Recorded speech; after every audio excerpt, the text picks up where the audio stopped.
and welcome to today's video. I'm Caketinz and today I'm going to be tier listing all the manga that I read in 2024. Previously what I used to do was I would do a top and worst video, like my top reads and my worst reads of the year, and then last year I decided to try and tier list because I did read quite a lot, so I did a tier list might be more fun. I really liked it, so I'm going to be doing it again. Now for the purposes of this tier list, all that I will be including is any volume 1s that I read during 2024. I will not be including any like ongoing volumes that I was already reading, otherwise we would be here for a very long time. It's still about 150 reads, so we do got a lot to go through. Okay, so here is the tier list. Here are all of the volume 1s that I read in 2024. As I said, I think somewhere 100 plus at least. So something I did try to do this year is there are some like groupings where I kind of want to talk a little bit about the kind of collective shared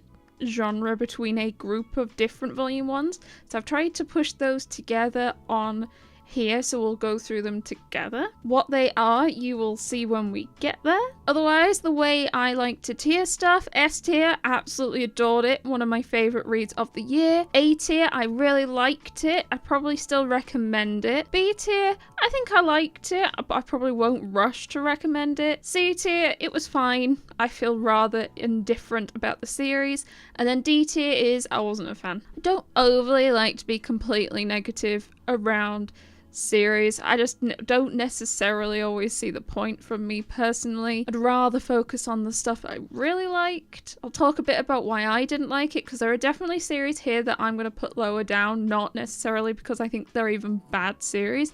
They're just not something that I was that bothered by. And that's completely fine. Everyone has got their different opinions and tastes, and that is okay. So we're just gonna start at the top and work our way down. On top we have Cat on the Hero's Lap. This is a very cute, silly fantasy series about a group of adventurers and this guy, and every time they're trying to do something important, this cat appears out of nowhere and sits on his lap. There is literally no more plot to it but that, and it's amazing. A tier. Star Wars The Mandalorian. Now, I am a big Star Wars fan. I really like The Mandalorian. I've watched all the TV shows. I have seen all the movies, played so many of the games in my childhood. Unfortunately, Star Wars The Mandalorian manga is just a retelling of the series. Personally, I was hoping for like some bonus story or side stuff. If you're a really big fan, you might enjoy it, but it really is just a retelling. So I'm going to put it in C. Again, this isn't necessarily because I think Mandalorian is bad, just the manga is just a retelling. That's it. If I was to want to re-engage with the series, I'd probably just rewatch it. Cardcaptor Sakura. Now, this is actually one of the very few anime that I watched growing up as a wee babby, back before I even knew what the word anime was. Now back in August, Liddy Moon hosted a Clampathon, and I was very keen to try and get involved and try and read as much Clamp, because I'd really not touched Clamp all that much before then. And I had some Cardcaptor Sakura and I had not gotten around to reading it, and I did. And I was a bit worried that it was going to I was going to be put off a bit by it, that I was just too old for that kind of story. But no, really enjoyed it. A tier.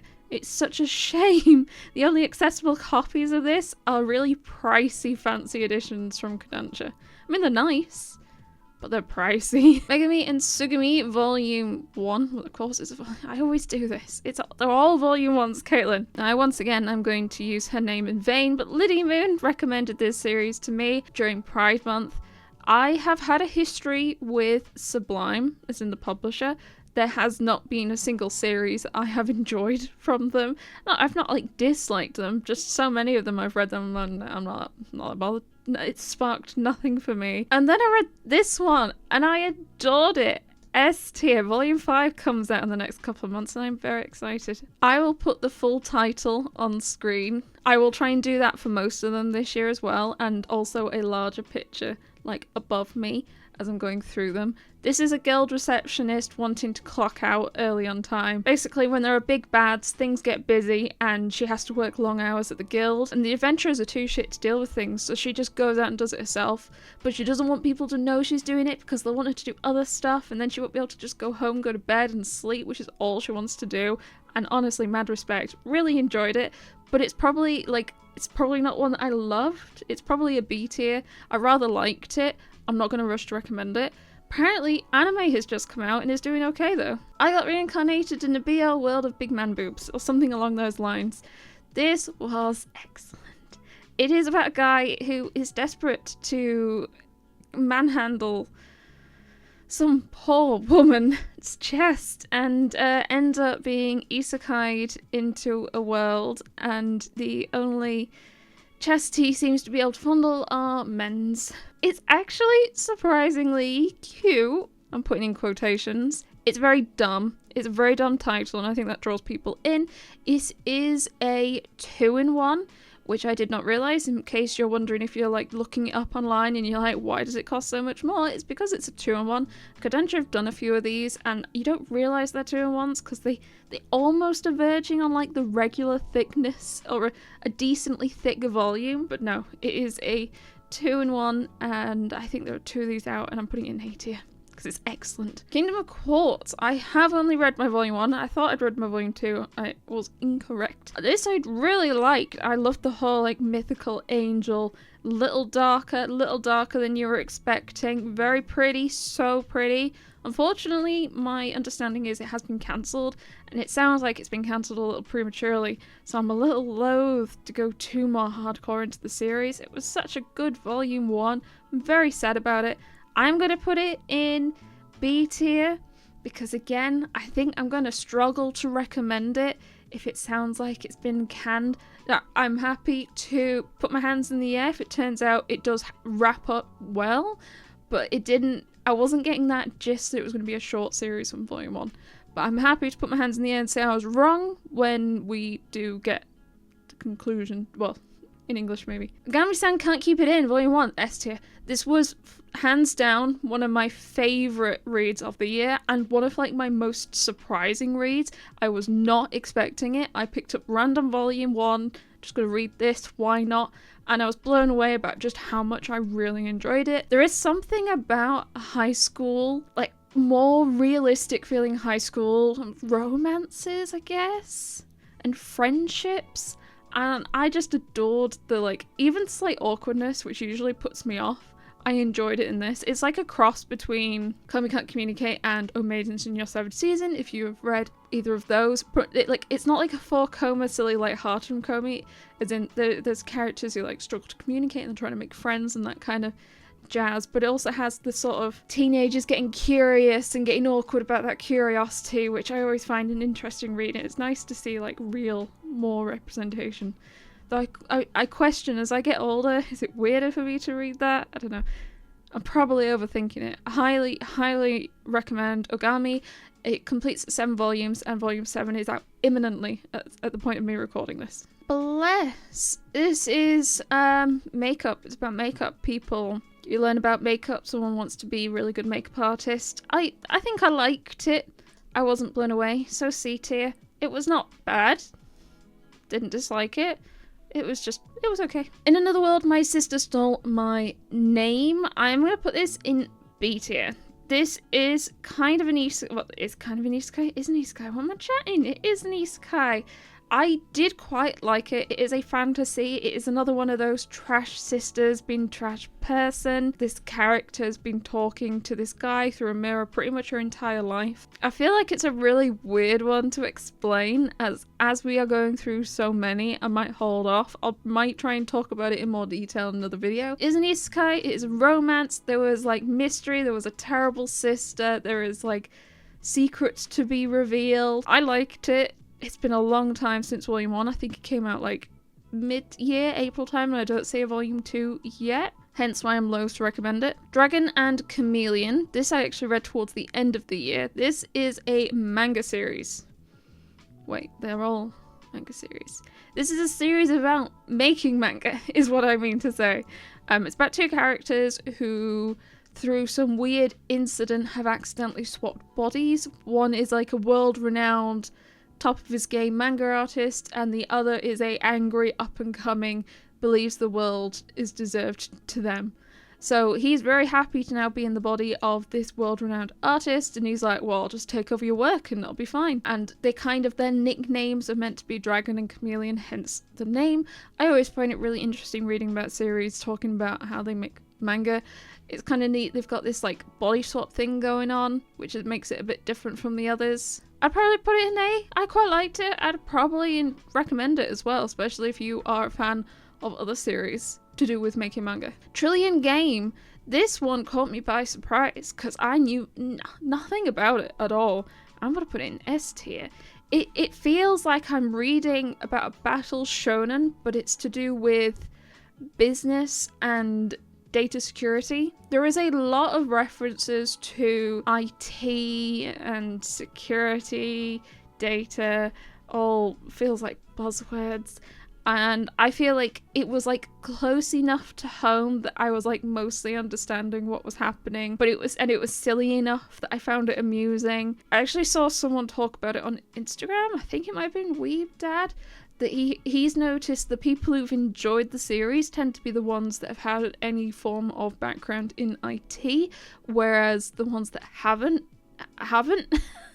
So I've been trying to make Ben read it because he also has his background in IT since we worked together in software, but he hasn't gotten around to it yet. But I really enjoyed it. Like, I was surprised at how much I enjoyed it. I'm putting it in S tier as I'd recommend it if you're in IT. Also, I just really liked it. My Dog is the Death God.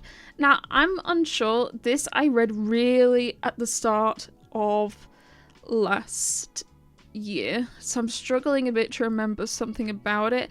I do remember feeling a bit down about it. I think it's like meant to be at a hospice and people are trying to come to terms with their regrets during their life, and we kind of walk through with them during them. I'm usually not great with like more down stuff, just not my kind of thing. I'm already down enough. I don't need to read manga that makes me feel down anymore. So I'm gonna put it in C tier because like it's obviously not left like an amazing impression on me. Also not even sure if there's any more volumes yet. Home Office Romance, one shot by the same manga as Sweat and Soap. I was very excited for this one because I'd quite like Sweat and Soap. Ben had really liked Sweat and Soap, and also it's about working from home, and Ben and I both work from home together in the same room. In fact, his desk is on the other side of this shelf right here. You can probably see his monitor through it. It wasn't quite what I was expecting. I probably, to be in defense of the series, I think I bigged it up to be something because I myself vaguely have a home office romance, and that is not fair on the series. I'm probably going to put it in B tier. I'm not sure. I liked it. I was a bit down by it, but through my own making. So I don't begrudge the series for it, but I liked it, but it goes in the middle. We have hit our first theme. Next we have a row of Eyes Press that came out last year. There's 1, 2, 3, 4, 5, 6, 7, 8, 9, 10, 11, 12, 13 new Eyes Press series. Gosh goodness me. And I believe they sent almost all of them to me, and I'm so very thankful for it. I will still give honest opinions, though to be fair, I do really have a weakness for Eyes Press and manhwa in general. Manhwa is just like, it's really drawn me in. So first up we have Itaewon Class, and this was kind of like a revenge story. I do like a good revenge story, but I must say I think I feel middle on it. I liked it, but I'm not like raving for it. Your Letter. Now, this interesting is the first one shot I have had from Eyes Press, or it's the first even like manhwa one shot I think I've got, maybe? Not sure now. I must say, I feel like the first half of the volume, I wasn't a big fan. I wasn't really enjoying it. And then the second half, I really enjoyed. And there's some really neat parts to the way the man was being made that I think like just make it so much cooler. I still can't decide if I want to put it in A or B because I liked it. I think I'm going to put it in B tier. I did like it. It's very pretty. I did like the second half a lot more, but I wasn't a big fan of the first half. Unholy Blood. Cool vampires. It's so cool. Like, I properly was sobbing by the end of volume 1. Gosh, I was quite surprised because it's not often that volume 1s get to me, but I was sobbing. A tier, would recommend. See You in My 19th Life. I've been rather liking the sort of slice of life-ish manhwas. And the few others I have, I feel like a number of them are coming to a close, so kind of getting another one is nice, though it does have that kind of like fantasy element with her being reincarnated this time into this female character on her 19th life. I think I'm going to put it A tier as well. I've quite liked this one. SSS Class Revival Hunter. This is a very over-the-top stats. It's great. Guy goes back in time to try and beat up a guy who was problematic to him and causing all these problems. He was kind of in the right for doing it ish, and now things have gotten weird. A tier. I love it. Perks of Being This Class Heroine. S tier. What an amazing series. I adored it. It was pretty, it had the stats, it was silly. I'm like properly giggling all the way through. There were 3 volumes out. Fortunately, I made Ben read volume 1 and he did not like it. He did not like it, and I was like, oh, I'm so sad. So sad. I absolutely adore this. I absolutely adore it. Do recommend. So I'm going to just push this one down here for now. I'm going to move on to Semantic Error for now. So Semantic Error.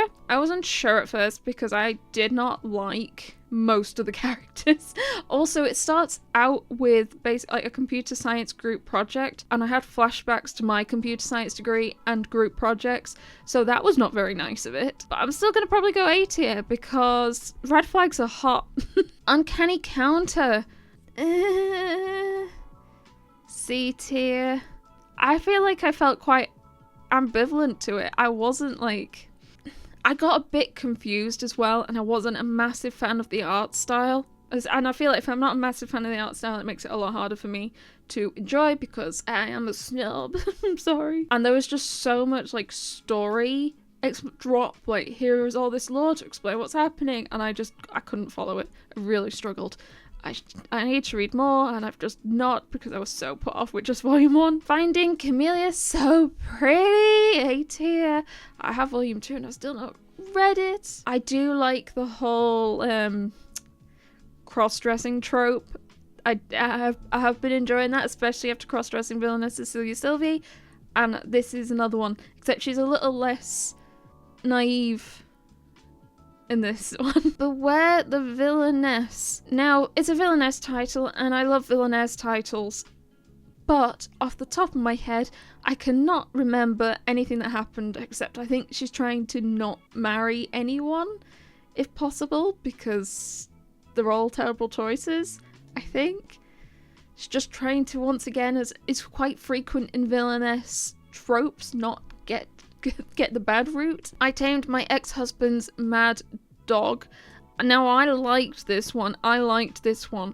I'm glad that we're aging up the mad dog, because he looks very young, because he's a bit story-wise, he's quite malnourished, but it is about this queen emperor who has experienced terrible things, and then as it all goes wrong, she's sent back in time to a point where she can make a difference. And she does, and she ends up getting exiled, but actually happens upon this guy who was quite instrumental to her ex-husband basically conquering countries in her before she went back in time, and she's like, well, I'm gonna get him on my side this time around. It's kind of the gist of it, and he is a mad dog is what he's referred to, and she's trying to like encourage unwavering loyalty. I'm gonna put it in A tier, tentatively saying that ages stay fine, and then potentially make a change depending.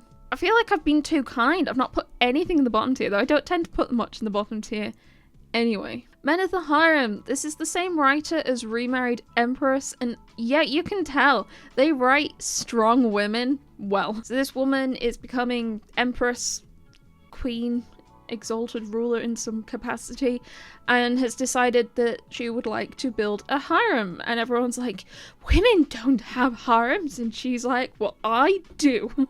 Find me candidates.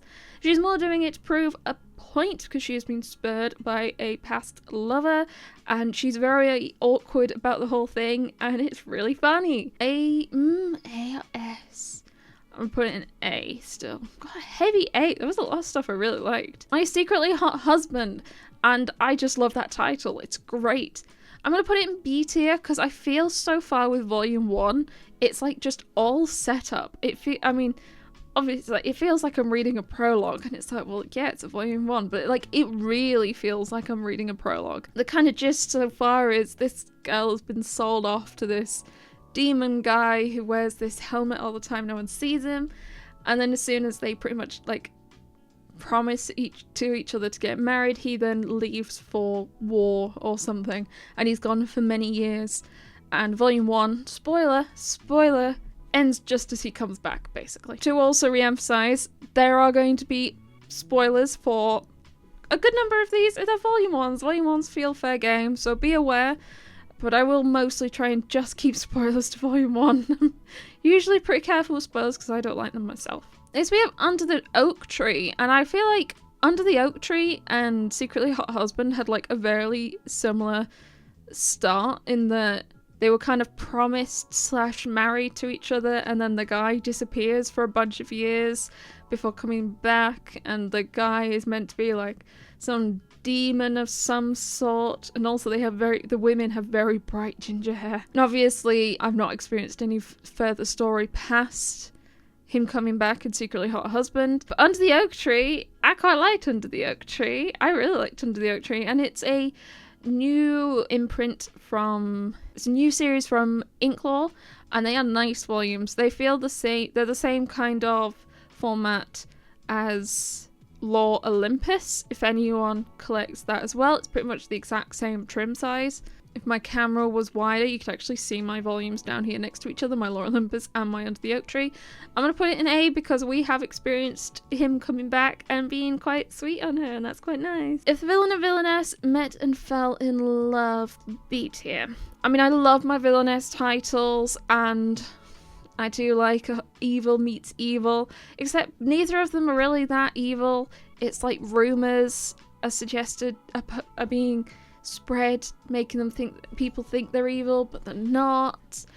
And honestly, everyone's just being a bit mean to her, and I feel really bad. I feel really bad for her, apart from this one guy. And yeah, I feel a bit bad for him. Life as a Fantasy Knockout. B tier. This was like, I really liked it. Probably wouldn't recommend it. It is an isekai, and it is about these two guys. They're trying to like, they want a date, but they're a bit shit. They then get isekai'd, and one of them is isekai'd as a buxom blonde lady, and the other is isekai'd as himself. And it's kind of cute, because they kind of like are having awkward feelings for each other, and it's kind of amusing. And also there's like some action, because it's isekai, so that's been really fun. I don't know yet. Having read only volume 1, I'm not sure yet. She likes gays, but not me. I'm putting this in D tier. We have our first D tier. I didn't like it. I don't like the main guy. The main guy is gay and has been sleeping with this married man, and to try and hide it, he starts dating this girl at school who's really sweet. I get it, and the sexuality isn't as openly accepted in Japan, but I didn't like how this poor girl was like, she was so happy. She was so happy, that just got me down a bit. Kayaks-yaku, B tier, I think. I feel it's probably one that if I've read more, I might be more inclined to put it higher up. I feel like reading this volume gave me whiplash. There was like really serious moment, really dumb moment, and I was like crying then laughing. I don't know what to feel while reading this. I did like it. It's I believe blonde guy is trying to find his sister, who is also blackhead guy's boss, maybe, and they're kind of like teaming up to figure out what's happened. But it gets a bit dark, but it's also funny. Clamp School Detectives. Really surprised by this one. I was surprised by this one so much. I'm almost tempted to put in S. No, I'm going to put it in A. So it is a 3-volume series from Clamp Complete, and it is set in the Clamp school, and there are these 3 boys, and they kind of solve mysteries. They're like detectives, and each chapter was kind of a different case, or every other chapter was a different case.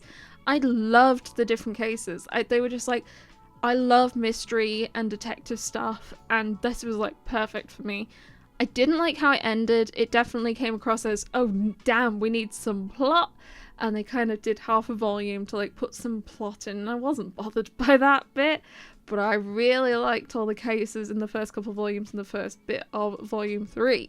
Really, really liked it a lot. I read that during Clamp Month as well. My Gemini volume 1 to volume 1, they're all volume 1s. It is a one-shot. I'm putting it in C tier. I was quite ambivalent to it. It's a very pretty series. Very pretty. I just wasn't that bothered by it. Which, considering it's a really emotional story, probably makes me feel like I'm quite like cold-hearted. I wasn't that bothered. Very pretty, very pretty. Echo and Bambi, I'm also going to put in C tier. I really like, it's one of those series where it makes use of a colour, and that colour is used for like the highlighting and such. It was okay. It was interesting. There's some mystery to it. Hoping it'll pick up for me with a few more volumes read, but with volume 1 I just felt a bit, it was okay. Killer Shark in Another World, however, gosh, what an amazing read. It was a really dumb read, and I kind of loved it for that. Like, even on the back it describes itself as like a isekai meets B-rated Hollywood movie, and that is literally what it felt like I was reading. It felt like I was reading this weird isekai shark Hollywood B-rated movie. So part of me is like, I loved it and it's terrible, and if you like that kind of thing I want to put it in A, but because it is based on B-rated movies I have to put it in B. It is so silly, it is so dumb. If you like that kind of thing you'd probably like it, but otherwise don't read it. My Lovesick Life is a 90s otaku. This is complete at 4. I've still only read my volume 1. I think I only have 2 volumes. I don't think I have 3 and 4. I did quite like reading it, and the only reason I've not read more is for no particular reason then. I just haven't, but I'd quite liked it. It was incredibly cringeworthy though. It was so cringe. Damn, it was like mega cringe on steroids about being an otaku in the 90s, which was a little less common and a little less accepted, a bit more awkward. B tier. As I've not finished it and I found it quite cringy, I think I'm probably not going to rush to recommend it. Let's do it already. Now, if it was just volume 1, I would put it in A tier. I am now a few more volumes in, and I could potentially push it down. I know I was like, I'm only going to focus on volume 1s, which is why I have put it in A tier. So the trope in this is these two characters have kind of fallen for each other in high school. Unfortunately, the guy is unable to have any form of romantic encounters or interests until he's hit 18, because he's like being groomed to be the next like prime minister or some very important roles, and girls are distracting. And I thought it was really cute and silly and funny, and it made me giggle in volume 1, and I was a bit worried the trope might start to dry up for me a little. Maybe a little, but it is complete. It is not a short series. It's not a short series. It's not a long series. It's complete like 7 or 9 or something. So we don't have too long of a series, and I think, especially for something like this, it's better for the trope to not drag out too long. That's what my hope is. Lazy Dungeon Master, absolute B tier. I really liked it. I'm very, very unlikely to recommend this.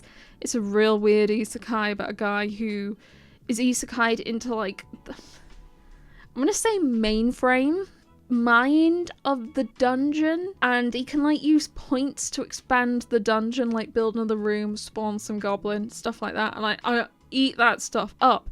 There are some weird bits to it. There are definitely some weird bits to it, because you can't just have an isekai without the weird bits, can you? It's also quite long. It's on like 9 or 10 volumes. I've only read the first one though. At 30, I realised I had no gender. This is kind of another one of those sort of autobiographical, why do I keep trying to say the word, series. It was a very interesting read. It is a heavy wordy read. It took me about a week to go through. I'd read a few chapters, then read something else, just because it was quite, I tend to read before bed as well, and too much text makes me sleepy. I would put it in A tier. I did find it really interesting. It is definitely one I would probably recommend. Okay, we have hit our next tranche of reads, and I hope I've not missed any. I don't know if I tried to come up with these like groupings, but I very much might have missed some. So this next grouping, I don't know if you can tell, this is one-shot BLs. because there is a lot of them, and there has been a lot this year. Not all of these are new releases, but there are a fair few. So the first two, we're going to do these as a pair, and I'm a little bit grumpy about this. We have Fox Color Jealousy and Kind of a Wolf. Now, technically, Kind of a Wolf is a part of the same universe as Fox Color Jealousy. The two characters in Kind of a Wolf appear in Fox Color Jealousy and vice versa. But for some reason, BL series seem to really like not doing consecutive numbers and instead doing different titles between them. So they do get entered into my spreadsheet as different series, even though they are, I would mentally classify it as Volume 1 and Volume 2. I'm putting them both in C. A lot of the BL one-shots I read this year, I feel quite ambivalent about. It's an issue I have with one-shots in general, that often I just don't think it's long enough for you to get to know the character. And an issue I have with BL one-shots in particular is most of these were plastic wrapped. But what that means is the volume is really awkward. They barely want to hold hands. They might kiss at the end, like, oh my god, we actually like each other. And then there's a bonus chapter at the end where they go at it like rabbits. And I'm like, no, we missed a bit in the middle there. And I'm just not that bothered. I know some people are, obviously. They keep producing these, and these are the ones that have come out in English. I'd rather like 3 to 5 volumes, and we have at least some development. Fox Color Jealousy and Kind of a Wolf are have a character that it kind of is inhabited by a animal spirit of some sort, one of which is a fox and the other is a wolf. You might have guessed. They were fine. I preferred Kind of a Wolf over Fox Color Jealousy, but not enough for it to go up a tier. This one, which I've forgotten the name of, The World is Scary, maybe something like that, also C tier. This is, instead of like a megaverse, it is predators and prey, basically. Rabbits and wolves, kind of. I think that might be the animals the two characters are. Again, barely hold hands, and then they go at it literally like rabbits. I didn't mean to fall in love. This one goes in B tier. I did like this one. I liked it more, and I was gonna say the smut throughout. I don't need smut throughout to enjoy it. Like absolute filth degenerate. I need the smut to make story sense. I like it more when it makes sense for the plot, and it kind of makes more sense for the plot. I Didn't Mean to Fall in Love, so it can go up there. I'd have probably enjoyed it more if it was a bit longer. I think it is another one of those ones where there is another volume and it might be getting an English print. I can't remember off the top of my head, but it has a subtitle to it that drives me up the wall, as does this one. Senpai, This Can't Be Love, C tier. Again, I think in terms of my enjoyment of these, that probably goes ahead. That probably goes there. That might go there, like that. If Fox Color Jealousy is at the bottom and Senpai This Can't Be Love goes up here, but it is not enough for it to go up a tier. Senpai This Can't Be Love is, I believe, like a marketing animation agency, and it's an intern turns up and works with Senpai, and they hit it off, basically. Can an attacker like me really be an idol? Now, this is a Kuma print, which is kind of like a sister imprint to Faku. So it is the smut. This one made me giggle. It goes in B tier. There is a lot of smut, questionable smut, but it made me giggle. Wild World Wildlife, D tier. I have absolutely no idea what was going on in that. I was so creeped out reading that thing. Nah. Also Akuma. Training Mr. Sakunada? I can't read the full name from here. A tier. This is what I'm talking about. I liked this. It is quite explicit, as you could probably tell from the cover. BDSM, there is everything is shown. But there was like 2 points where I properly burst out laughing while reading this, and that is always a good sign when I'm reading. If you're 18 plus, like your BL, and you're up for a good with reading, that kind of thing, I would recommend. This feels weird recommending smut. Reincarnated Warhorse, one shot, another Kuma. This was weird. I don't know where to put it. It was like so bad. It was almost funny, But it was bad. It was bad. It's going in D tier because it was bad. I could not believe how many like carrot innuendos there were. Praise me when I'm a good boy. Also BDSM, I'm gonna go in B tier because again, it was kind of amusing and it kind of like made sense there being smut throughout. Oh, were parts to it that are also questionable. It depends how you feel about, I want to say teacher student, but it occurs after the student is a student. Depends if you think that makes it okay or not, if it's like 10 years after they've graduated or whatever, a few years later. You can have a guess which way round it goes. Revenge Agent Hizumi-san. Again, there's a lot of BDSM BL, isn't there? Found it amusing? Many red flags, many concerns. I would very much recommend, if you are concerned about content warnings, to look it up before you consider reading it. It is a one-shot. Well, they all were, weren't they? Now we're out of the BL one-shots. I wasn't a big fan of many of them, apart from one.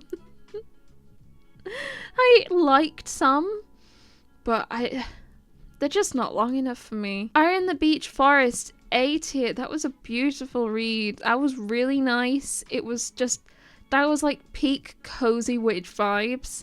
Don't believe it's a long series either. Very cute. Father, I Don't Want This Marriage, also A tier. I understand that the cover is, what is it everyone says? Graphic design is my passion, but it is a good back in time Villainess with a heartthrob guy. I say Villainess because it's kind of another one of those where there's like, they're not actually a villainess, just these rumours being started by more malicious people. And I do still like those, but sometimes I do like a reformed or just still bad villainess character. Cat Companions, Maru and Hachi. I don't know where to put this one. I bawled my eyes out reading this one. It is about cats on the street, and it is not the most pleasant of reads. If you are a big cat fan, I would honestly avoid it. I have continued to pick it up. I feel like after reading volume 1, I need to see something go well. But I was like properly sobbing in hysterics reading this volume. Ben woke up and I was like holding a cat, rocking. End of volume 1 destroyed me. I'm such an emotional mess. I might put it, I can't recommend it. And I'm not ambivalent to it. I didn't like it.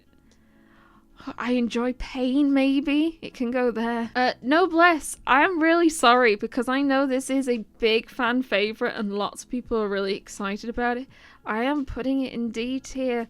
I really struggled to follow the story in a book format, if that makes sense. Like, I've been reading, I'm not absolutely not going to consider myself like a manhwa connoisseur or anything. I've only read manhwa and Webtoon series physically, but I feel like reading that, it felt like someone had taken a web page and printed it off and bound it together. It just made it so hard to follow. I was struggling to follow the text boxes and it made me struggle to follow the plot, and it put me off. I was really put off. I've still not even picked up the second volume. That's how, if there is a second one out, I don't even know what's happened to the print. I don't feel like I see this one around as much. I was quite disappointed because I'd seen a lot of hype. I was really looking forward to trying it. Apologies if it is a series you really enjoy. I could not get on with reading it in that format. And I know you might say, read it online. I won't. I have too much to read to consider digital. 365 Days Before the Wedding. C tier. It was okay. These two employees are pretending to be getting married so they don't have to get stationed overseas because people are married, get prioritized to stay home. It's fine. Again, I didn't hate it, I just was a bit ambivalent. Ket Man and the Princess Knight, D tier. I don't think I was much of a fan. I wasn't a big fan of it. Not really sure why, just not for me. Slight accidental interlude as I decided to take a break to go get a drink, and when I came back, my cat turned my PC off. So I took that as a sign to go to bed. And I managed to lose the tier list in that. Luckily, I managed to pull a screenshot from the recording, so I've set up the tier list again. However, all the nice grouping I had done in the volumes has been lost, and I'm not sure I can be bothered now. It was not this cat. Okay, it's very mostly now alphabetical, so we'll just start from the top. We have Adult's Picture Book. I did not really like this. It was, again, I don't think it was necessarily bad. I just found it quite down, and I just very much was not in a mood for down series last year. It kind of has sort of a similar-ish setup to Spy Family, weirdly, with a guy managing to be taking care of a child and then also marrying to have like a complete family unit, I guess, for the kid. And the kid is, I believe, his deceased friend's child, I think. It was just a bit down for me, and not my kind of thing, so I will be D-tiering it, even though I don't think it was necessarily bad. I didn't enjoy it myself. Anyway, I'm Falling in Love with You. I'm gonna put this in a fairly solid B tier. I did quite like it. It is a high school romance. It's a high school romance set during COVID, and I really struggled to process that we are at that point where not only is there manga being made around COVID, but it has managed to hit English print. It took me like 5-10 minutes to read the volume. It was a very quick read. It's nothing like amazing, but I actually quite enjoyed it. And I weirdly think I enjoy high school romances more when they're in a large trim size, because I find it easier to look at the nice pictures. April Showers Bring May Flowers. Probably another B tier. It's kind of a romance where the the non-typical female lead is the lead, I guess. I feel mixed usually on those kind of series, and this one was fine. I don't think it was anything remarkable for me yet. I'll keep reading because I do enjoy a good high school rom-com, but I'm not like raving. Agents of the Four Seasons, C tier. I really struggled to get through it. I just could not click with it, and I was really sad about it because I really thought it was going to be a series I really liked. But I just found it pretty slow going, and I just wasn't really getting into the plot. I'm hoping maybe a few more will help, but with just volume 1, it was fine. Again, didn't hate it, didn't love it. Alpha Wolf Girl and Omega Guy of some variety. A, B, B.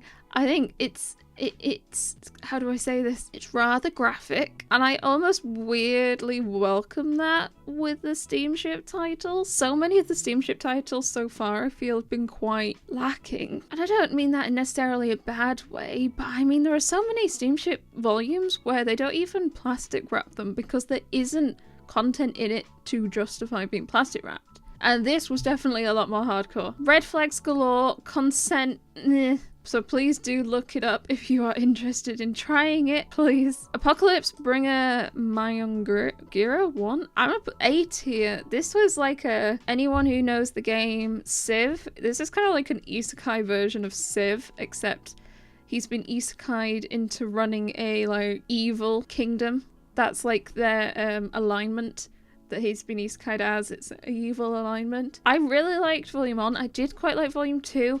I'm a bit worried it's going to be a trope that dwindles for me, and maybe in a few more volumes it won't be A tier for me anymore, but just from Volume 1 alone, quite liked it. It's quite dark. Bride of the Barrier Master. I'm going to put it in A. I was umming B or A. It has a very similar setup and premise to My Happy Marriage, except the female lead is a bit more aggressive. It has kind of a sort of similar, she's not had a good childhood, stepmother, step-sibling, treat her very poorly. But the female lead in this one, as opposed to My Happy Marriage, is kind of just gonna, well, F the lot of years, I'm out of here, and it's just kind of like biding her time till she couldn't leave, and very like aggressive and strong-hearted, strong-willed, not sure. I quite like the trope. I mean, I'm not sure if it's going to be at the same sort of similarity to My Happy Marriage after just Volume 1, because I've only read Volume 1 of Bride of Barrier Master, but I had quite enjoyed Volume 1. Cherry Magic, and this is also an A tier. I really liked Volume 1. I've not read past Volume 1 though. I have one volume I need to get to be able to fill a gap, and then I'm going to try and read a chunk over, at least by Pride Month is my plan. It was very cute. I think I'm really enjoying Office BLs a lot. I read a lot of Office BLs last year, and I look forward to more. The boy I loved turned out to be the Jaded Emperor. C tier. This is only a 2-volume series. It's not very... I've got cat hair. Boy I Love is only a 2-volume series, and they're quite chunky volumes, to be fair.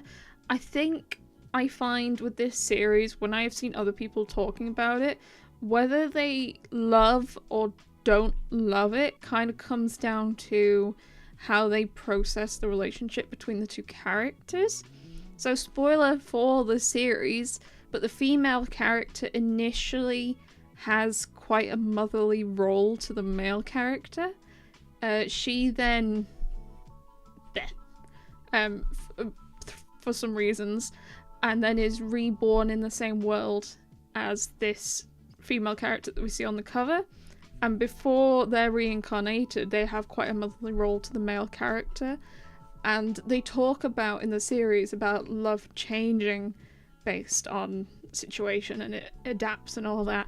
And I think based on whether or not you can differentiate the two characters before they're being reborn and escaping this motherly role, I guess. I don't know, that feels like the wrong way of phrasing it. I think will be down to whether or not you've enjoyed it or not. If you've enjoyed it, that's absolutely fine. I found it just a bit strange. I found it a bit strange because it was a very motherly role for multiple years, and then it was almost like a switch. Though I did like the reveal. The reveal was pretty dang cool. And I did kind of like the female character quite a lot. I think 2 volumes was just not enough to try and show a difference between the two characters per se. Mirrorverse Belle. I think I'm going to put it in B tier. It was like a action adventure-y Beauty and the Beast. It's based on a mobile game of the same name. My main issue with it is it definitely is leading into something bigger because it's semi-following the story of the mobile game, but there is no other manga for it, I believe, announced. I don't even know if there are any more in Japan, which is a shame. Beauty and the Beast is my favourite though, so I wasn't too opposed to, even if there is only one, it is that one. Something about books. I do quite like books. Becoming a princess knight and working at a Yuri brothel. D tier. A lot of people have thought that this series is GL, if you squint, I guess. It is an isekai. It is a guy who has been isekai'd as a woman, specifically a princess, who has been kind of sold off to a brothel. This guy uses his otherworldly knowledge to have times with all of these women, and they're all shocked at how good the character is. It just feels really quite gross because it's kind of that whole, well, I'm a guy so I know what I'm doing. Ugh, no, don't fall for the GL bait. This is proper GL bait. There's also some real weird scenes with public humiliation. Don't recommend. So it's definitely a title that I'll only be picking up in like sale bins. I'd say secondhand. I'm not sure I want it secondhand. Attack in 10,000 BC is a faku. It is one of the very few faku that has like an ongoing storyline. There are 3 volumes to this. I can't remember if I read the 3rd one. It is a D tier. It was so bad. It was kind of funny, especially the way some of the female appendages were drawn, but it is not good. It is not good at all. Breakfast with My Two-Tailed Cat. Very pleasant, very similar vibes to Man and his cat, except the cat is massive and can talk. And instead of living in like a city, they live in sort of a countryside village, and they like go walking to go to the shop and pick up bread and stuff, and it's just them eating together. It's very pleasant, but it is another wife has passed away and the cat is keeping the old man company. Maybe A tier, because it was quite nice. It was a bit melancholy, but it was also quite nice still. I cross-dressed for the IRL meetup. A tier.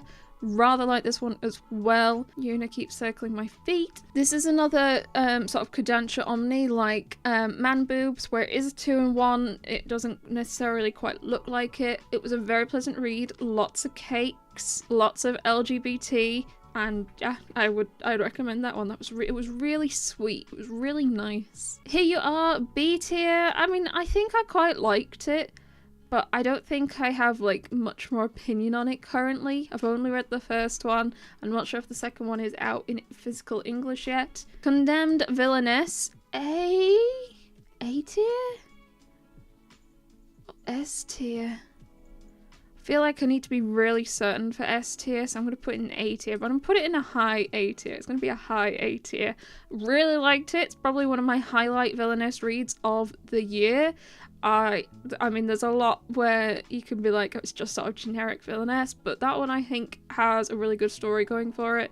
It is a back in time, and she's kind of trying to reenact revenge against those who have wronged her. So again, a very typical Villainess plot, but I think this one does it quite well. I also quite like the evil stepsister is getting very confused while she keeps getting foiled. She doesn't know what's happening. Fangs, I am not doing this to cause havoc. I'm putting it in a B tier. I did quite like it. I don't think I loved it, but I did quite like it. It's BLs and vampires and some smut, and that is quite nice. It took me ages to pick it up because it's a pricey volume. It's never cheaper than like £10 even after discount, and Turkey a pop, it caused me pain. I only have 2 volumes and 3 is just out, and also I understand it's a really slow releasing series, so I did like it. I just think I'd need to read more to be able to say if I loved it or not, but it definitely is a very solid B. How I Met My Soulmate, and that is an A tier. Though I think I ranked volume 1 like 10 out of 10, but I read it so early in the year, I don't remember why I ranked it 10 out of 10. It's like a college romance, and I apparently really liked it. I really did like volume 2. I just don't remember specifically why I gave volume 1 a 10 out of 10. But for context, I think I gave like 10 volumes a 10 out of 10 last year. I don't give a 10 out of 10 out that often, and actually one of them was Beans and 2 of them were Kobe, so that is also like not fair. Friday at the Atelier, C tier. I just didn't get it. Maybe it's just me being inept and an idiot, but I just didn't. I just don't think I got it. A guy ends up recruiting this woman off the street to pose while he draws her, but most of the time the poses involve fish. So he ends up putting fish on her and draws her with fish. Just don't get it. God Bless the Mistaken, A tier. I'd rather liked God Bless the Mistaken. It's just such a neat concept. So the general idea with God Bless the Mistaken is there are these glitches that occur on Earth, and they last anywhere from like a couple hours to a few weeks, and it just causes something different to occur. For example, you start off the volume and there is a glitch causing foliage and plants to grow at a really expedited rate. So trees, grass, everything is just growing like much faster. It's overflowing everything. Another glitch caused everything to be mirrored for a couple of weeks or something. One where they were able to walk on air, so they were like they were climbing up a set of steps. It's really weird to describe. It's a bit difficult to describe. But it was just a really neat, different concept, and I actually was quite smitten by it as a story idea. Fed Up being the something butler, something D tier. This was not very good. I'll find the proper title, put it up here. This guy is a butler for this woman, and this woman treats him terribly, so he runs off to a neighbouring country and tries to train to become a knight. It's kind of the plot, I guess. I didn't think it was very good though. Always a Catch. There is a full title. It's basically she punches the prince and they get engaged. B tier. It was a fun romance fantasy. I loved it, but I'm not like rushing to. It's not good. I really liked it, but it's not good. So it's a nice B tier. I like a good cozy fantasy romance B tier. I Want to End This Love Game, C tier. I had higher hopes for it, but I found it just a bit hard and a bit slow to get through. It's quite similar to Kaguya-sama Love is War, and I think I read this volume not long around wrapping up Kaguya-sama, and I think that ended up being negative for this series. Basically, both characters are in love with each other, but they refuse to admit it to each other, or they're trying to make each other feel uncomfortable in this love game, and Kaguya-sama I think was better. HoloX meeting? HoloX meeting? Yeah, another C tier. A group of VTubers do stuff together. It's fine. Apparently it's completed 2 volumes, so I'll get volume 2 at some point, but I wasn't like, I don't really remember much about it. It was fine. I choose Special Tengu Love B tier. It's a fun sort of yokai?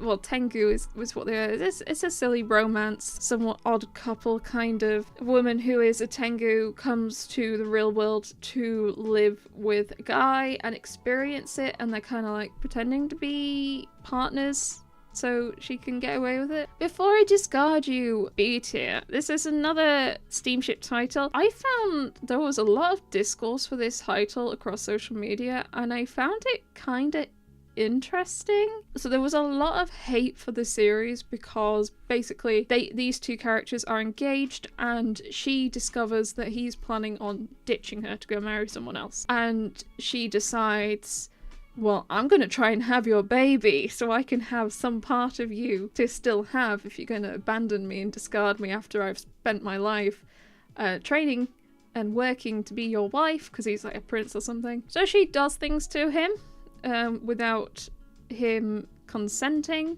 and a lot of people took issue with that, with the female character doing that. I just found it strange because I'm not saying it's okay, that's not what I am saying, but a lot of steamship titles have that sort of thing happen, except instead of the female doing it, it's the male doing it. There is quite a lot of steamship where the male does not get permission, but I didn't see these same people ragging on them in the same way that they ragged on this series. That I found quite interesting about it. Again, it is not okay. Just to clarify, it is a book.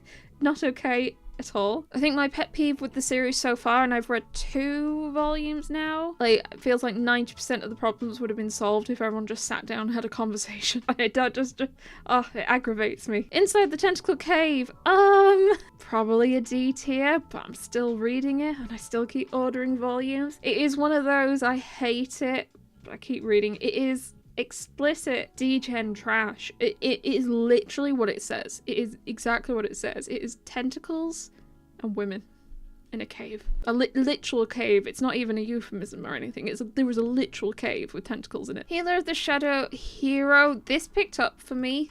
I had mixed feelings on volume 1, but I enjoyed it more. After that, I'm going to be naughty and put it in A tier. It's definitely, I think, a steamship I would recommend. It is a sort of coupley romance. It's not just smut for smut's sake. Well, actually, no, it very much slightly is. Gosh, she has some abilities that she can help heal someone with whom she has her first time, because, of course, I guess. And they ask if she would be willing. They kind of ask. They don't, like, force it. They kind of ask her if she'd be willing to have that person be their, like, shadow knight guy. And she agrees for, like, the good of the kingdom, but they do start to get soft on each other, and he is very sweet and cute and awkward, and so is she, and it is really cute and adorable, and there are some real pretty scenes in the series. March comes in like a lion. I don't know if this is a controversial take, but C tier. I feel like I don't think I felt either yay or nay for it much as a series. I didn't dislike it, but I wouldn't say I liked it or loved it. It was like, sometimes I feel with some slice of life, they're like almost so matter of fact. It's just like, yep, I've read that. That very much it was almost so slice of life.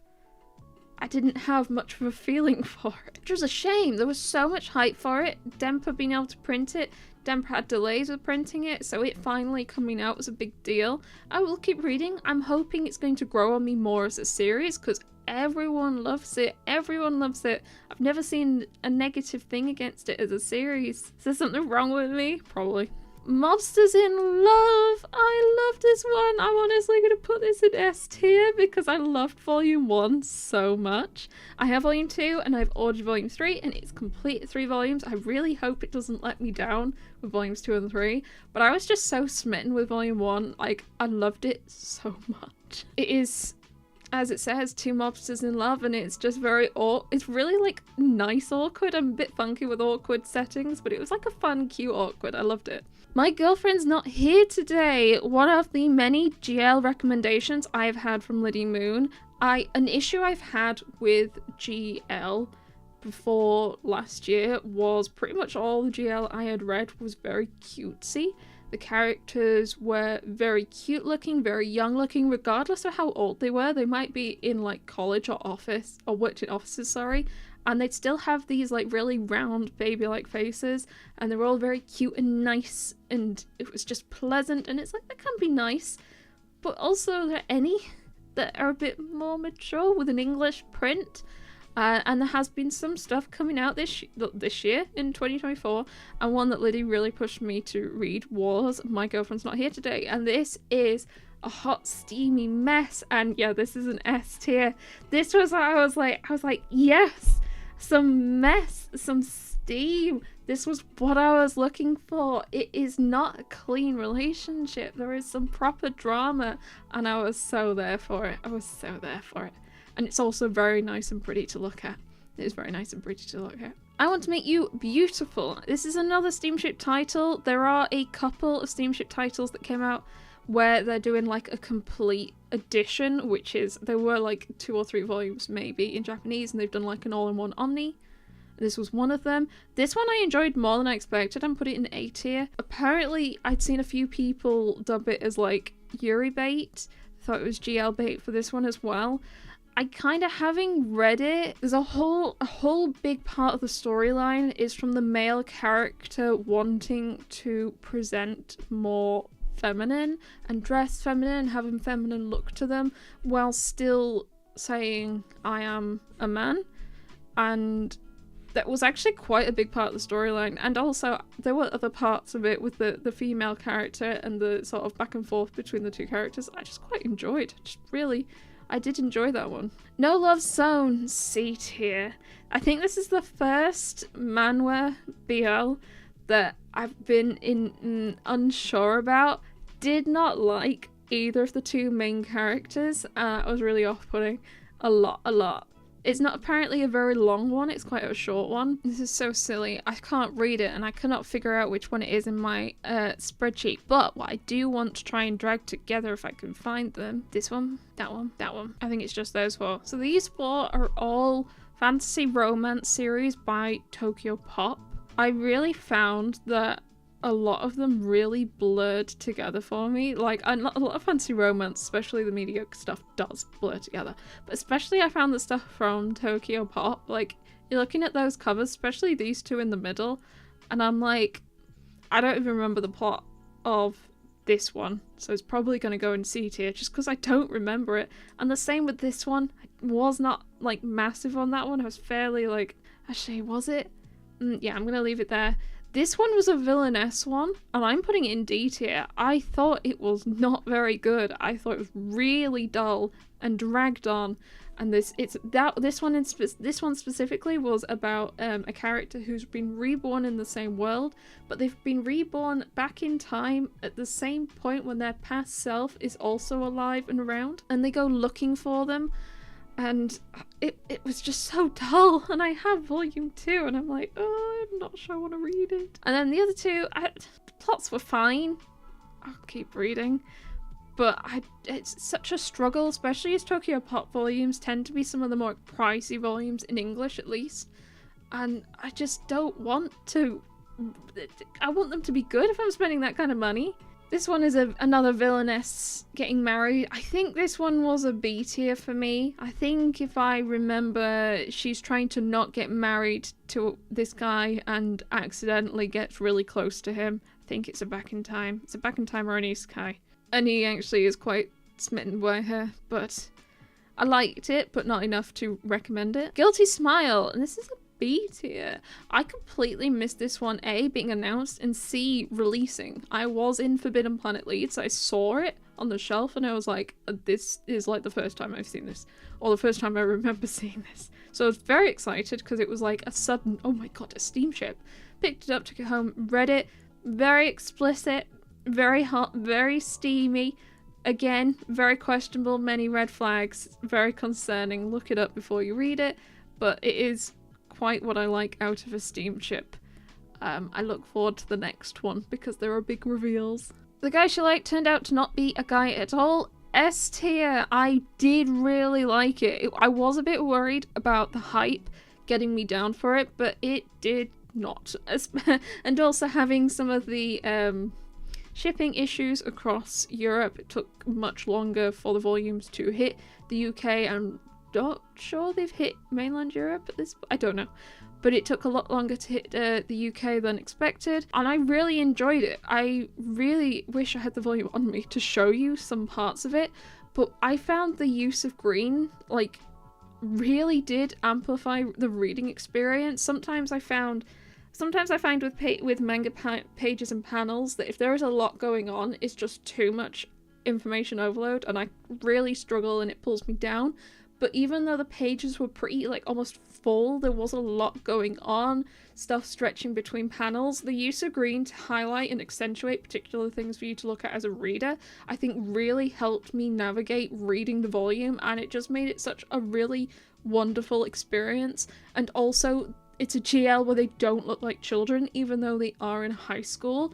And I really appreciated that, and also a bit more grungy. They're not just like really cutesy, it's a bit more talking about music and stuff. And I've always been like, my music tastes are a bit weird, to be fair. It was still a good read, even though I couldn't necessarily be like, oh, I know, or I actually tend to know most of the bands they talked about, but like I couldn't tell you like songs by them or anything. Very pleasantly surprised. I was worried about the hype for this one, but it managed to knock it for me, and that use of green did really do wonders. Hatsune Miku Cantarella. For those who might not be aware, for whatever reason, I still don't really know, I fell down a little bit of a Hatsune Miku pit last year, quite aggressively. As you can see behind me, here are some of my scales and Nendoroid, and the one that started it all off for me, accidentally. So brand new Miku manga, very, very excited. It looks quite nice, it looks pretty. I was not prepared for what it was as a story. It is basically a romance between siblings, basically. A lot of talk about poison, a lot of like airs of mystery and poetic words said between them, but that is it. That is the plot to it, basically. Yeah. D tier. I became an apprentice, something. C tier. It was very fine. It was fine. Nothing, like, it wasn't egregious, didn't hate it, but it was very fine. About a character who makes a deal with a demon to make them really strong at magic and such, and they end up rising the ranks in their kingdom, working with the kingdom quite closely, the palace or something. And they decided they want out, so they fake their death and go traveling to another kingdom to just try and be a chill apprentice, basically. My boss is a giant, B tier. In the similar vein to I Want to Meet You Beautiful, it is a steamship all-in-one complete edition. It's always a chunky omni. I had some mixed feelings on this series. It's one volume. The way the steamy bits are really nice. The guy, very nice to see in those sort of situations. In how he handles her, like, communication wise, some of it feels a bit gross, a bit iffy. I'm like, that's real weird. If someone said that to me, I would probably not be okay with that. But it's fine because it all gets resolved in the end.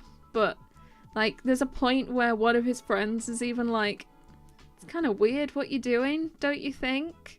Should you not like communicate with her a bit?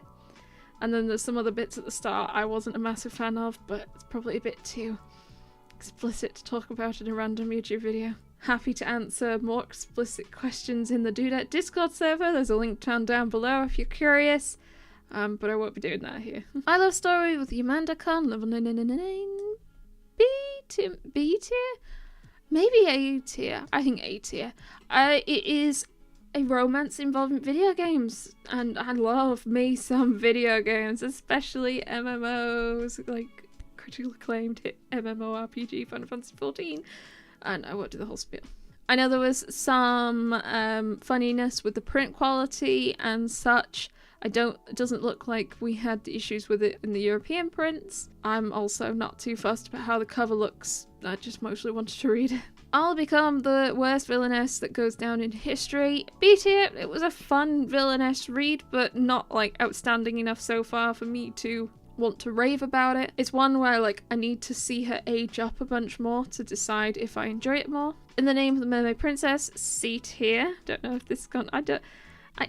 If some of these I've seen a lot of people talk about, so I kind of have a gist of what the community feels about a particular series, but then there are some where I haven't really seen anyone talk about it, and I'm like, am I alone in this boat? I have no idea. I didn't hate it, but I wasn't like massive on it, and I checked and I believe it's not a very long series, like 7, 8, 9 volumes, single digits to be complete, so I decided I'm gonna hold off and read the rest in one go once they finish printing, and I think 5 has just come out at the time of recording this, so I don't have too much longer to wait. I'll Be Your Crown Princess Betrothed. I almost want to put it in C tier just because I'm annoyed at it, but I'm going to put it in D tier, sorry. I'm going to put it in C tier.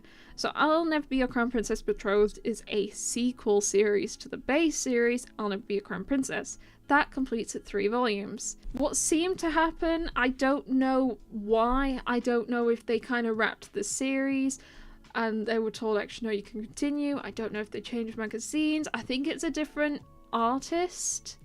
I don't know if that has any implication.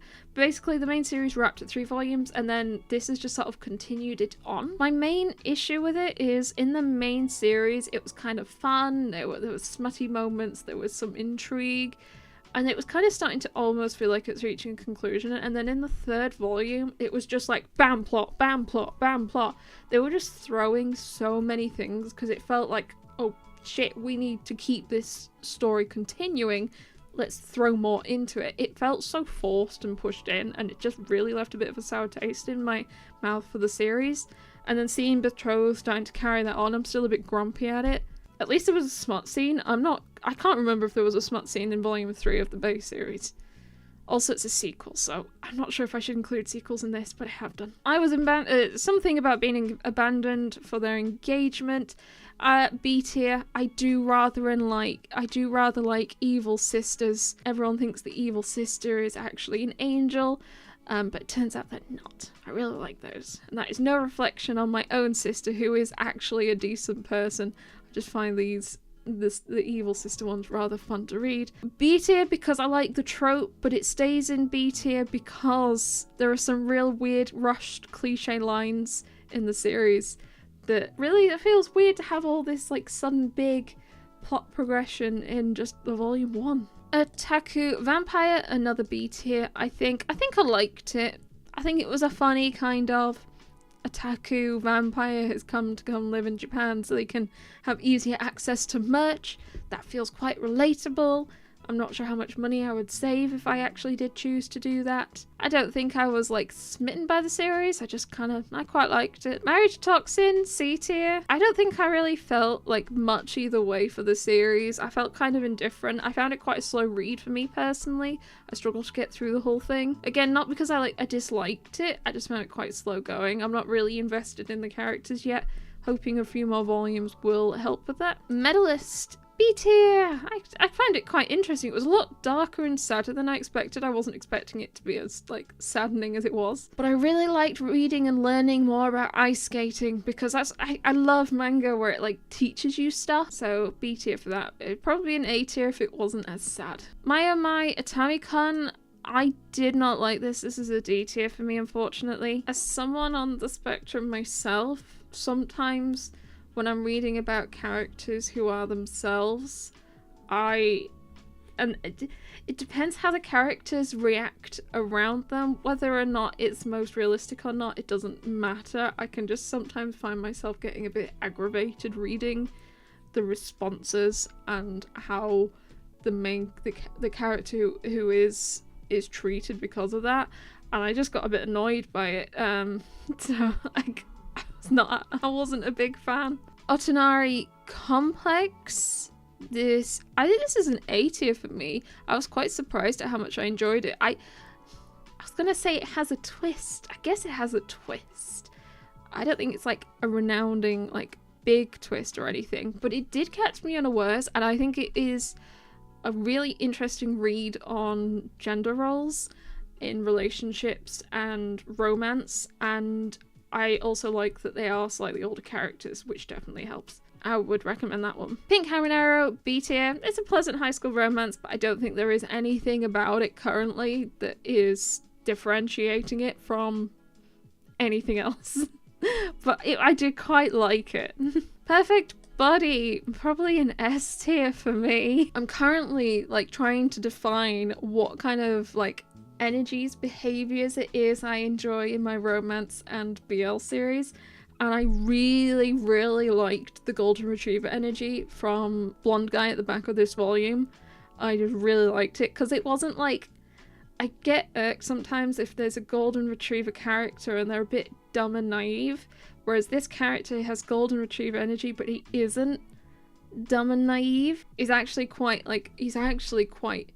sharp-ish. Maybe not socially, but in general as a character he is, and I quite liked that. Obey Me. I'm going to put it in C tier. I don't think it's necessarily fair for me to say I didn't like it, but it is. I think it was the same with Disney's Twisted Wonderland.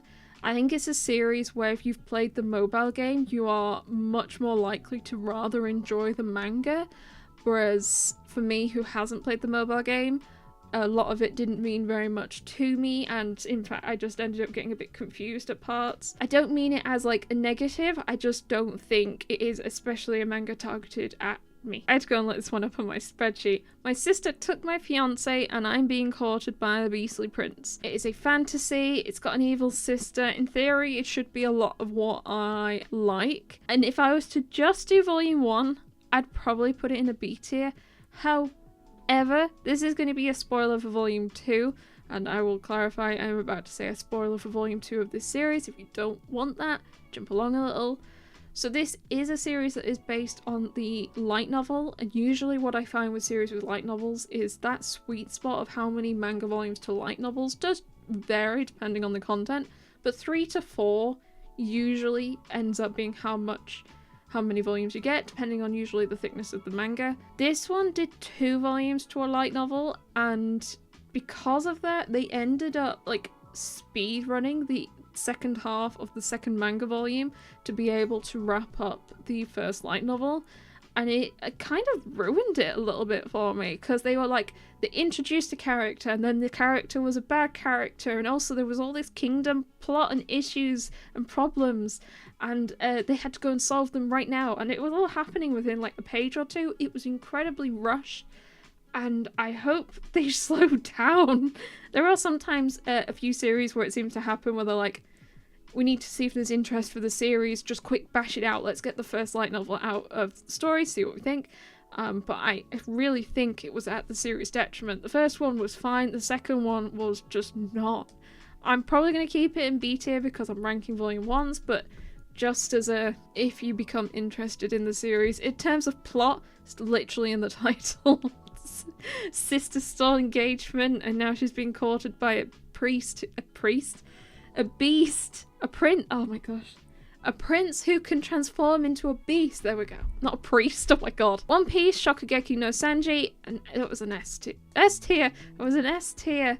It is a series of like one-shot chapter stories surrounding Sanji at different points throughout the One Piece saga, I guess, at this point. It's fairly obvious based on the chapter listing where they take place, but I think the furthest into One Piece it goes is there is one set at the start of the Wano arc. I don't think it's like major spoilers you can get. There'll just be other characters there that you might not know if you've not gotten that far. I think there's one set in Alabasta, there's one set before Luffy gets there. I can't remember all of them, but I remember the latest one, the furthest on in the One Piece story it gets, is Alabasta, and it was just so wonderful. I wish they do. I'm really hoping they'll do more of these for One Piece, especially with how crazy massive and how many characters there are in the series.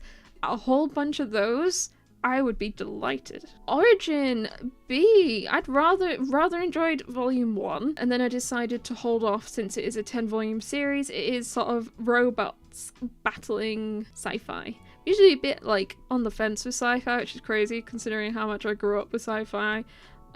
Star Trek, Star Wars. There we go, I've named 2. But it was like all the Star Trek. But I quite liked it, but I'm gonna hold off to read more until I get the full series. Past the Monster Meet Milady, A tier. This was a super cute fantasy romance. In this world there are loads of monsters and it's very looked down upon, or it's weird if you eat them because it's monsters, it's gross. But her and her mother, before her passing, had been researching ways of eating the meat and making it safe to eat. So she's kind of looked at as like this weird person. No one really wants to be around her because she's the monster eater. And then there's this knight guy who's called like the demon knight or something, an evil blood knight, that kind of thing. He's just very scary and no one wants to go near him. And they kind of form a sudden accidental friendship, a courting romance, and it's just really, really cute and lovely. Pulse C tier. I had, I think, much higher expectations for this series than it ended up meeting, unfortunately. Again, I wasn't massively blown away. It's a GL series, they are adults. They don't look terribly young, at least, but I just don't think it was for me, unfortunately. Punch Drunk Love, another S tier. That was excellent. It was so silly, it had me giggling. This guy is very kinky and wants to do kinky things to his colleague, but he looks like a right sweetheart and doesn't know how to bring it up, and it's really cute and hilarious and very explicit. I loved it. Where's the third one? We have a long wait till the third one, I think. Opposites Attract, also an S tier. I love this series. I love volume 1 so much. I cried. Like, happy, I'm feeling joy, jubilance reading this volume. It was the most pleasant, calming read. I am not really a dog person. I don't like hate or dislike them. They just make me a bit jittery, especially with some past negative experiences. I am very much more of a cat person. Here is Cat. She's a bit snoozy. Oh, you're a bit snoozy. And I just really loved Opposites Attract. It was just a really, really cute story about two people and their dogs and kind of making friends. I have a load of cat hair in my nose again. Rainbows After Storms. This one I think is a B tier. This was a really nice, cute GL high school series, but it was, I think, just a very pleasant, nice high school GL romance series. I wasn't blown away by it. It was just nice. Reborn Rich is, I think, a B tier. I do like a good revenge plot, and that kind of what it is. I also feel like a lot of the manhwa series I'd been reading and lead up to reading this one was romance, and it was kind of nice jumping into something that wasn't as much. Reincarnated the Hero's Friend. This is an A tier, and I'll be honest, this was a surprise A tier. I did not expect to enjoy a title like that long, that much. But I really did rather enjoy it a lot. It is an isekai where he kind of is trying to just keep people alive, keep the hero alive long enough to get to the point in the story where he's meant to save the world and all that jazz, or do the things he's meant to do. He's kind of just sort of trying to protect the guy so the story happens the way it's meant to happen. But it was quite interesting. There was like battles and they were ordering and leading the troops out. I explained that poorly. Royal Tutor, this is a C tier. I felt kind of indifferent to it. It was fine. Yeah, fantasy with making clothes. It was fine. Sasaki Mia. Oh, wherever I'd put it, I've put it there. It is an A tier. Really, really cute. I did intend to try and read the whole lot of volumes I have back to back. Did not get around to that, unfortunately. I read just the first one. Very, very cute. This series got banned in a county somewhere in the US, and it's like one of the most pleasant, cute BL series I've ever read, and it's like, even on this list, it's probably going to be one of the bottom ones, and that's the one that got banned. Oh my god. She loves to cook, she loves to eat. S tier. Oh my gosh, S tier is starting to look a little populated. Also, a lot of it is GL and BL. She Loves to Cook, She Loves to Eat was another a GL recommendation from Liddy Moon, and I actually read the volume. It was like January 1st or something, so this is one of the oldest volume 1 reads on this whole tier list. She Loves to Cook, She Loves to Eat was probably the first GL I read when I read it and went, this is something different, this is what I've been looking for, so thank you, Liddy. Both characters are adults, both characters are living in an apartment. It is as it says, there is a character who really loves cooking, but likes to cook all these big flamboyant meals and is unable to get through them all before wasting the food. And then there is a character who loves to eat a lot of food. They have a bigger build, they like to eat a lot of food, and they kind of end up becoming friends as they kind of catch each other, and one's like, I'm gonna cook, would you like to come round? And they're like, well, yes, oh, absolutely. And then they share a meal together and they start to make it a bit more regular. But what I also really love about She Loves to Cook, She Loves to Eat is it has such an interesting narrative on being a woman. I made Ben read it, and Ben, there were some parts of it where Ben was like, women don't really experience this kind of thing, do they? Insert XYZ. And I was like, yeah they do. Yes they do. And I think it's just been almost kind of really nice to read a series like that, where it isn't necessarily sunshine and rainbows, but not in like an overly dramatic way, not on a my girlfriend's not here today, but more just sort of discussing the culture of being a woman. And obviously being a woman in Japan is going to be much different to being a woman, say, here in the UK, but it's still interesting seeing that kind of discussion and topic talked about in manga form. Absolute recommend. In fact, I was reading volume 5 only a few days ago. It's just come out. Absolute banging series. Please do read it. She's My Knight, a C tier.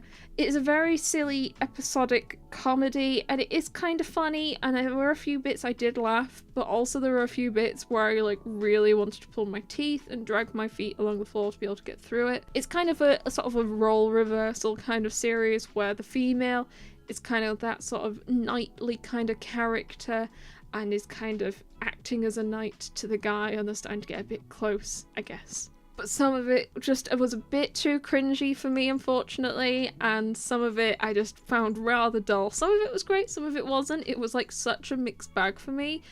I'm probably going to put it in C tier just because it was that dramatic. Sinner of the Deep Sea, A tier. This was such a pretty series. I have the second volume and I've not read it. I think it might be complete at 3, so I might hold off to get volume 3 to read them both together. Very pretty mermaids. I think the way the artist depicts being underwater, the movement, the way the hair moves, the way the characters move and interact with each other, it's so easy to tell they're underwater, even though you can't obviously necessarily tell they're underwater because it's black and white, it's on a page.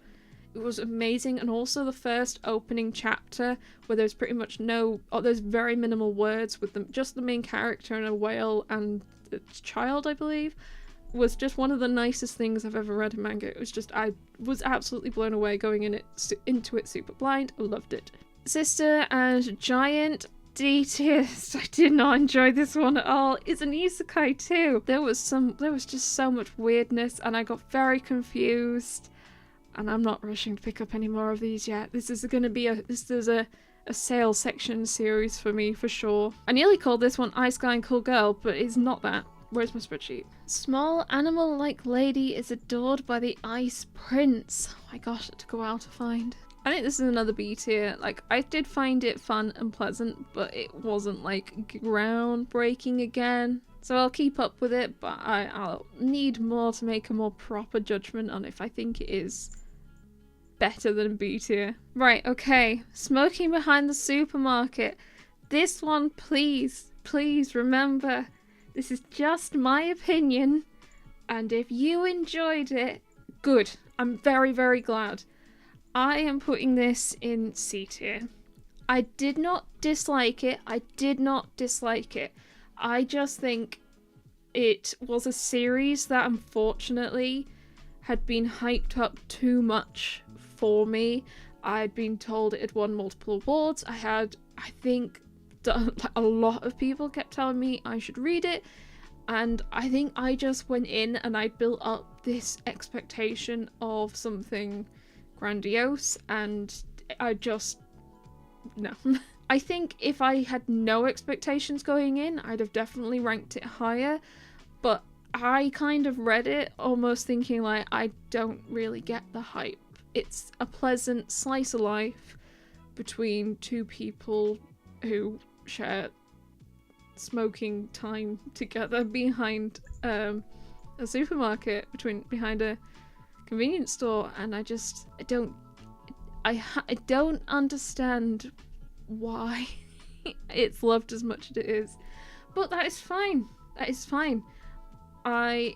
just my opinion. That does not in any way negate anyone else's opinion. If you love it, that is absolutely still completely valid, and you really should not care that I did not think it was as amazing as you do. That is all that matters ultimately. But I had some very angry people at me because I read it and was like, I don't get the hype. Spring, Storm and Monster, D tier.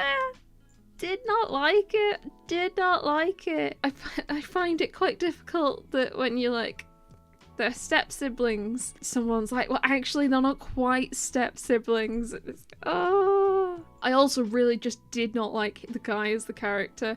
He was just not a nice person. I feel really bad for the girl. I understand he has not had a good upbringing. It's been very traumatic, but I didn't enjoy it. Did not enjoy it. Star Wars Visions. I think I'm going to put this in B tier. It is same as Star Wars Mandalorian. It is just a retelling of a few different Star Wars Visions episodes. If you don't know Star Wars Visions, it is like anime Star Wars stories that are made up for the show, and each one is pretty much standalone. But this book is just, I think they picked 4 of the episodes and someone just drew them in manga format. But the mangaka that drew them were actually like, I actually knew of them. So there's one that did Star Wars Leia, one that did Mandalorian. I'm not sure if some of them are duped. They probably are. So I might say one did this and this and this, but actually one of them did all 3. Someone did Spider-Man Fake Red, one of them was Witch Hat Atelier mangaka, and it was just really nice seeing the stories in this different art style. So even though it was the same as Star Wars Mandalorian, it was just a retelling of stories that I'd already seen, it was still an interesting read because of that. Stunt Kick Love, C tier. I didn't love it, hate it. There wasn't really much that happened, to be honest. They're both adult characters who often end up meeting up at a bar post-work. They've kind of become friends, and after 1 or 2 too many drinks, they end up back at one of their apartments and get quite acquainted. Get frisky. He's very keen to pursue something. She feels like she's made a mistake and tries to avoid him, and that's kind of what happens in volume 1. It's just her kind of trying to avoid him and then accidentally keep running into him because it must be fate. But I felt a bit indifferent with just volume 1. It wasn't a crazy amount of anything that happened. Strange House. I am actually going to put this in A tier. I was really excited to read Strange House because it has floor plans, and I really, really love floor plans. I love maps. I love anything like that. I actually stayed up way too late a couple of nights ago just on Rightmove. If you don't know Rightmove, it is like a site, at least in the UK, where you can see houses that are for sale and you can go on the houses and look at the floor plans. I was having such a great time. I was like, oh, balls, it's 2 a.m. Oh, that was so fun. I love maps. Ben's like, you should try this game. And I'm like, does it have a map? And he's like, of course it has a map. Why would I recommend a game to you that doesn't have a map? So I was very excited to read a manga that actually had floor plans as part of the story. I was a little concerned because it is a horror, and horror is not a genre I enjoy. I am just too big of a scaredy cat who has weirdly gross vivid dreams every night. She reads something scary and it comes into her dream, so she doesn't sleep very well. But I found reading Strange House, it didn't feel like I was reading a horror, and I understand it's a horror. Even on the back it talks about it's been a horror. It felt a bit like I was reading a true crime kind of documentary. So basically it's a strange house because strange things are happening in it, and that they believe murders took place in the house, and they're trying to figure out how that occurred using the floor plans. Floor plans save the day. I have the second one. I haven't read it yet though. Strategic Lovers, D tier. It is so bad. It is so bad. It is quite a similar premise to Who Wants to Marry a Billionaire, if anyone knows that series. A group of women are trying to smooth up to a guy to be the one to be picked, basically. In this story, the guy is in high school and is the son of the 23rd mistress or something from this like big conglomerate guy. He hasn't got long and he's going to pass his estate on to him because he's still the firstborn son, I think, amongst a lot of them. But his dad, I guess, says that most of his power comes down to his many wives, mistresses, ladies, and encourages the kid to try and build his own harem of powerful women, basically. Except all these women are smoozing up to him, and it's real gross. It is real gross. I don't think I can explain how weird and creepy it is. But what really helps is the art style. I mean, no disrespect, but the art style is lacking. Some of the way the women are drawn is weird, like really weird, and it's amusing, to be honest. It's like, it's so bad, again, it is amusing. There is, I think on the inside cover, there is a picture of the main guy and he has two right hands. There is like a woman, you see her butt, and the butt has like a right angle in it. It's just so, yeah, it's not good. I don't recommend. I will continue to be picking it up, but mostly in a sale section. Sugar Apple Fairy Tale, C tier. I felt kind of indifferent. I mean, I really liked the bits where they were making candy and she was like spinning the sugar to make stuff. That was really neat, but otherwise the rest of it, I just felt a bit like meh. It was fine. Taking Care of God, B tier. It was an interesting read. It is a one-shot. In this world, all of these like all-powerful godlike beings have decided to retire and have come down to Earth for Earthlings to look after them, kind of. Tales of Tender Family, a B tier again. I think I had seen a few people talk about it as if it was like a traditional romance. It was a shoujo. It was light-hearted. It is not. It is very dark. It is much darker than I expected, so I went in and got a little bit of whiplash reading that. I think I did still like it, because sometimes it's boring if you only read stuff that is like morally, ethically good. I need some like absolute disgusting degen, what did I just read kind of stuff. So I think I liked it in that capacity, but the whiplash really got me. So I don't know, like, did I enjoy it or was I just so shocked? She something wants to eat me. I think a C tier. I don't think I disliked it. It just, I don't think was my kind of thing. It has very similar vibes to The Summer That Hikaru Died, except it's a GL. They're both female characters. I mean, The Summer Hikaru Died wasn't my kind of thing either, and this just has very similar vibes. It was definitely quite down, and I just wasn't in the mood for down last year for a lot of it. Not really hate to the series. I don't, again, think it's necessarily a bad series. It just was not for me. Tied to You. I think this might be an A tier. This is a series that is complete at 4, and I am just waiting for volume 4. I have read up to volume 3. It has got a messy as heck, and I'm so excited to see a conclusion to the series. I hope it gets messier. It's a fun little BL where characters in this world can be tied together by a red string of fate. It means they are fated to be together. They can't sleep or operate very well unless they're spending time together. And our main character is fated to the person he loves' older brother. And yeah, things occur. Tiger Ate the Dragon, C tier. Again, I don't think I disliked it. I wasn't massive about it. I think the dynamic between the two characters is a little strange. It's not for me, so I'm not rushing for more. True Love Fades When the Contract Ends. I'm going to put volume 1 in C tier. I did find it a bit dull. It really dragged me along. Volume 2 I do think improved a bit, but based on just volume 1, I think it's kind of a fantasy. It is sort of a fake engagement trope, if you're into that kind of thing. Both characters just want to be left alone, so like we'll pretend to be getting engaged ourselves but actually have started to grow fond of each other, which is always nice.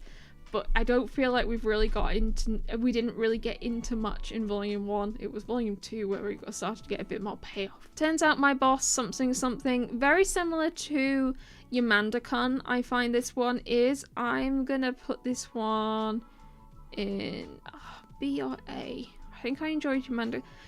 I think it's a high B. So I'll shove it up here. Though I don't think I've really done much tiering within the tiers for most of this one. I think it's a high B.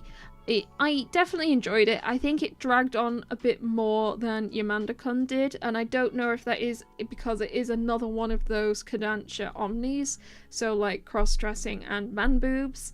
So I feel like if I'd just done one volume, gone away and come back, I might have enjoyed it more. It did start to drag a bit towards the end of the omni. But it was very cute, it was very silly, and it was quite adorable seeing their interactions together. Villainess, this one, I am gonna, I think a high C tier.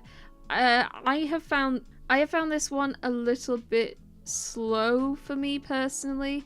I have found the volumes a bit slower to drag through. When it's had good moments, the good moments have been good.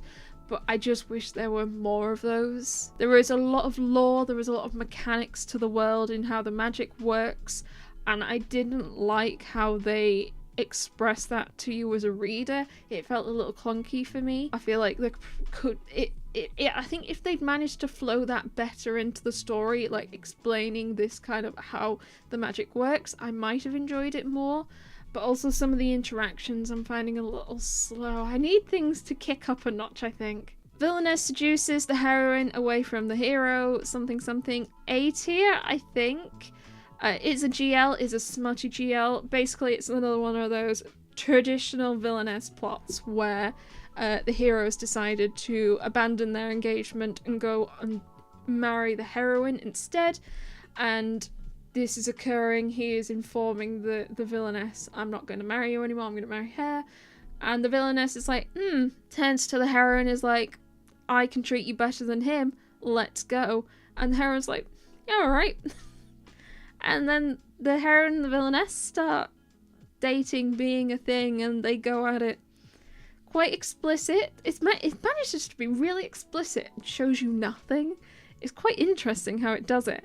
Though it does have some very, very mature topics and things that it talks about. Another one to potentially look up for content warnings before getting into. Whisper Me a Love Song. This was an A tier. This was such a cute, pleasant GL. It wasn't like if I want a nice, pleasant GL, this is the sort of thing I want. This is very cute. I only read the first one. Ben, I think read like all of the volumes we have. He's much more further ahead than I am. Whoever Stole the Book. It's probably a low B tier for me. I didn't dislike it, and it was kind of neat them going into the books, but I feel like I almost wanted more from it. I kind of hoped they were going to go into a book and stay in that book for a while, and that might have been the whole plot, but no, they go into the book, resolve issues, and come out by the end of volume 1, and by the end of volume 1 we've actually jumped into a second book, and more shit's going down in this book.